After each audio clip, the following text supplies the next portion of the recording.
My meters as if they were made of glass, and this model's designed for the most extreme industrial environments. So we've seen one video where one gets dropped off of a 100-foot tall dam and pretty much survives. But like I say, I treat my meters rather gently, so it's a little ironic that I wound up with something like this.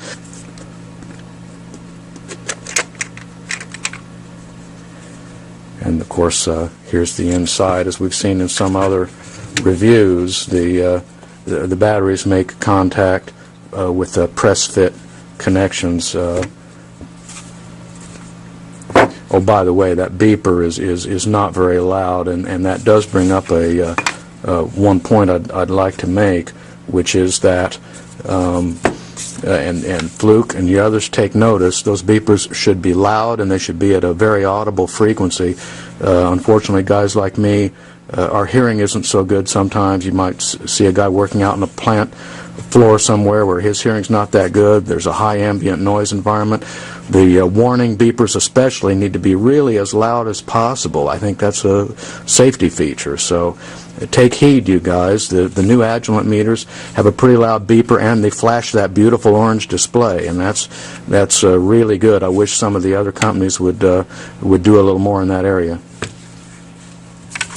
Here's your 440 milliamp fuse and your 10 amp fuse, and of course your high quality input protection, and most of the rest of it's hidden away under this cover. And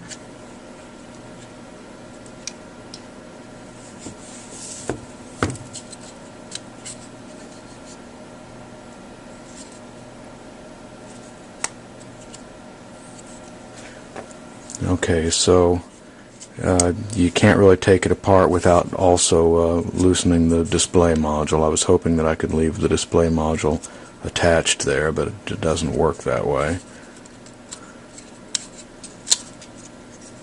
And here's our here's the business end of the main circuit board right here.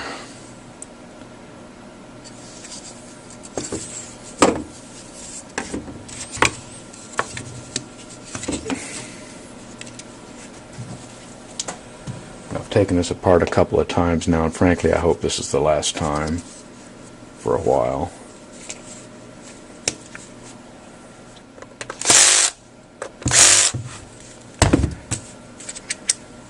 And it works. How about that?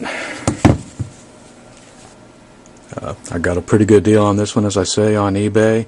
If you're paying retail, go ahead and get the 28 series too. There's certainly no reason not to. They're almost identically priced. Okay, and we're back. And I want to break tradition with a lot of earlier multimeter reviews. And I'm not going to waste a lot of time with voltage readings and the like on a Fluke. I think we can all be agreed that they are going to meet their specs almost without exception. And I did want to talk about just a couple of things. It's 800 hours rated battery life, which is really good. It could be a little better, except it cuts off with a low battery at about 1.4 volts for each cell. So that, you know, they're not getting a lot of usage out of those batteries. And once your Fluke's decided it's through with those batteries, you don't throw them away. They're still good to use for other stuff. And at any rate, now it pulls briefly about 400 milliamps at power on. I'm reading from my poor man's teleprompter here. About 5,500 microamps, 5.5 milliamps on AC range, about a milliamp and a half on DC ranges. That backlight adds about 10 milliamps at the low setting, and about 15 or so milliamps at I'm sorry, about 25 milliamps or so at the high setting. And so once again, rather than take a bunch of I think a fairly meaningless voltage comparisons from one meter to another, I thought I would just try and illustrate how the meter actually works in the field. Here you're taking voltage readings, and it's responsive and accurate,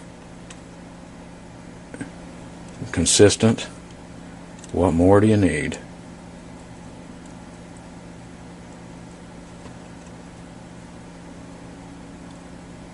is a really good multimeter. Now, I've heard some people complain that its size is a little prohibitive.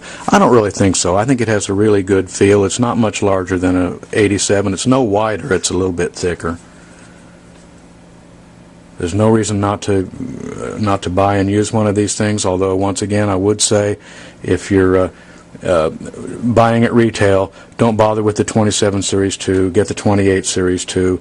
You won't regret it, unless you really got to have an average responding AC meter.